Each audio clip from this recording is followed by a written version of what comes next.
Hey guys, I'm here to do a response to Misty's video that she just posted for her book chat, which is book reviewers and author-blogger relations. So I'm going to try and keep mine to a minimum small, but I have a lot of opinions on this topic itself. So if you see me look down, I'm just looking at my notes because I did have to take notes. So I am a book reviewer, and I don't do it professionally, of course. I do it because I love reading and I love sharing my thoughts. Since being on the book community or being in the book community and finding all these avenues and blogs and friendships and things like that, I actually have a place now where I can express myself with a lot of people that I really don't have in my average everyday life. I just don't. I haven't really had that much experience having friends that are readers, and that's just because I haven't been introduced to the right people or met the right people. But I started off with pretty much just what I have, and I'm quite happy with where I am right now. And now the thing is that I'm actually starting to have these kinds of relationships with the publishers, authors, readers, other reviewers. It's opened a whole new world, and it's offered some, pros and cons. The first thing that sort of made me think about this is the fear. Now, I am not really one to actually say whether it's a bad or a good review. I personally like to point out the good and the bad. Obviously there's some books that are going to be like gush worthy and others that I just don't really care for. Usually if I can't finish a book, I say did not finish, and if anyone wants to know why I didn't finish it, they can ask me. But I generally don't post on my blog that I cannot finish it because it's crap, I just don't think that is right personally. At the start of this year, and I believe last year, I said I wasn't going to post any negative reviews, but I don't think that's right for me personally, because I want to give people and readers and anyone the opportunity to take the good and the bad. And for me, if I'm not being honest with myself, then there's no point in putting out a review or no point in sharing. If I don't like something, I will point it out. If I do like something, I will point it out.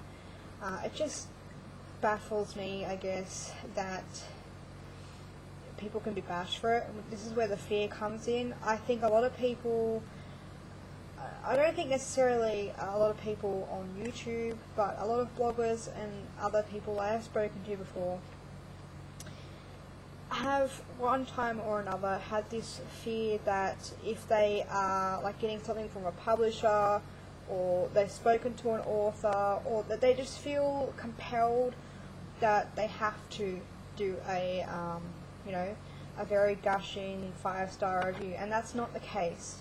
And I was actually asking myself this last night because I had started a book and I actually really liked it. I enjoyed it, but it wasn't, it wasn't as good as the first book, or I wasn't.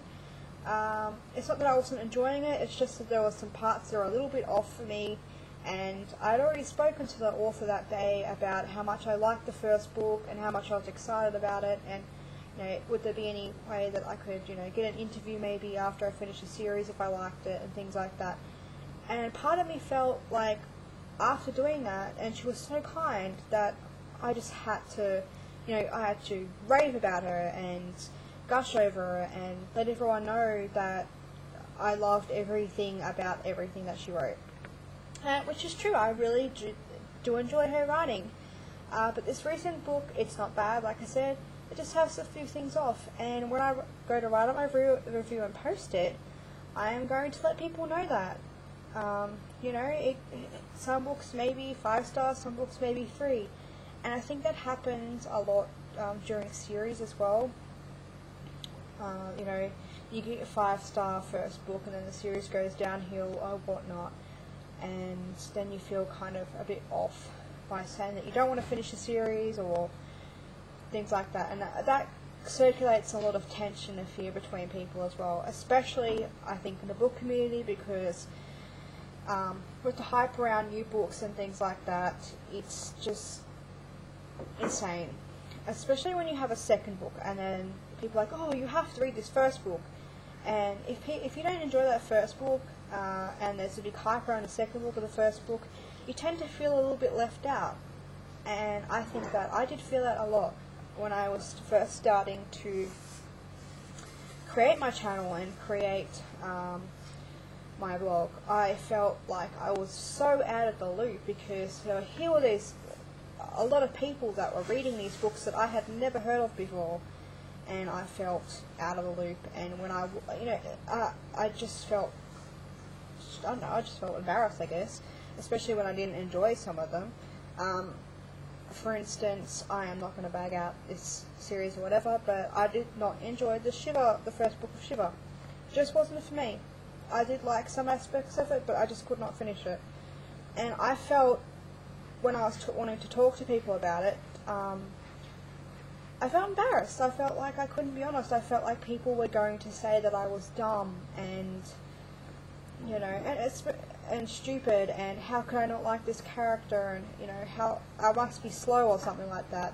And all these things were going through my head, but when I actually sat down to talk to someone about it, they're like, yeah, I really understand where you're coming from. I enjoyed the series, but I can understand why you wouldn't, and etc. So, I hope I'm making some coherent sense. So, the next thing is, being honest. I think that is the key. I think being honest when you're reviewing a book, whether you pick it up at, a used bookstore, whether you get it from the publisher, whether you're friends with the author, whatnot, I am always skeptical about when other authors sort of say friendly things on other authors' book covers and things like that. This is the best read ever, and etc., etc. I'm always skeptical of whether that's just because they're friends, and maybe sometimes it is, other times it isn't.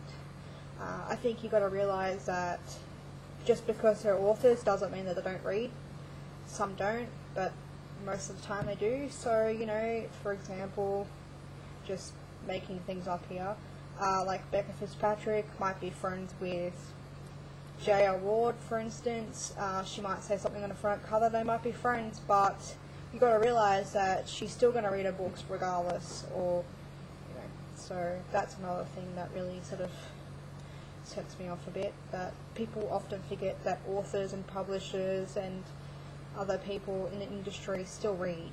So, I'm not so caught up with the whole, sort of author bashing kind of thing. Sorry that you just had to see that. That was kind of scary. Yeah, you shouldn't have done that. Just ignore that. But yeah, I'm not too big on the whole author bashing scenario. I just didn't really listen too much about it and didn't pay much attention. From what I've heard about it, there has been some animosity and things like that. All I want to say is that it's a book. Honestly, it is a book. Whether you write it, read it, rate it, publish it, sponsor it, etc., it's a book. Once it's out there, it is open to the world, it is open to opinions, and everybody should have their own opinions, and be allowed to express their own opinions, because otherwise, if we were all drones in the book community, what point would there be having a community? What point would there be having a voice, or sharing their experiences, or, if everybody's experience with a book was the same, there would be no point in reading either, I don't think, in my perspective. Also with writing as well, I don't know, I don't understand why an author would sort of troll their own work, but it does happen, I guess, so, yeah. I think that when you're reviewing and reading this, you need to find a good balance, and that's pretty much my perspective on it. I got a bit distracted there because of my partner. So, yeah, I don't have any editing software, so you're just going to have to see this raw. and this is my life, so I'm sure you can be okay with being mentally scarred in some way. But anyway, that's my opinion on this whole topic, really. I just think that honesty is key. If whether you are writing a negative or positive review, that's up to the own individual personality. I'm not going to sit here and bash people who do only good reviews. I'm not going to sit here and bash people who do only negative reviews. You can only personally put out what you feel in your heart and your head. So, yeah. So thank you guys for watching. Again, sorry, and I shall talk to you later. Bye.